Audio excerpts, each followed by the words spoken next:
Ratings agency S&P Global says it's concerned that the current tension in South Africa is more than political noise. Its Sub-Saharan Africa head, Konrad Reuss, told delegates at a Thomson Reuters Africa Summit in Cape Town last night that political tension can undermine structural reforms. His remarks follow a summons handed to Finance Minister Gordhan and comes ahead of a ratings review later this year.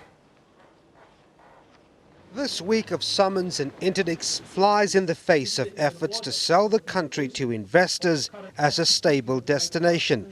The Finance Minister was summoned and is due in court on the 2nd of November over a retirement he approved. The outgoing public protector faced an interdict on her so-called state capture report. And the timing of EFF leader Julius Malema's summons over remarks he made was also questioned. Rating agency S&P's Konrad Reuss has been quoted as saying at a summit in Cape Town last night that the situation is more than just political noise. Analyst Owen Komu says those remarks don't bode well for the next round of ratings reviews in December. You get lots of questions that we've been asked ourselves by our own investors who are saying the timing of this thing doesn't seem to make sense.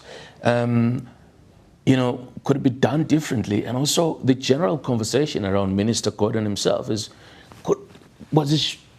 that the right approach to do this? We're not saying in any way if he's guilty, he shouldn't be charged, but the country is struggling with economic growth. Mr. Gordhan has been marketing South Africa overseas. Ratings agencies watch political tensions closely because they can undermine structural reforms and ultimately affect investor sentiment. Earlier this year, the Finance Minister pledged to work towards some structural reforms.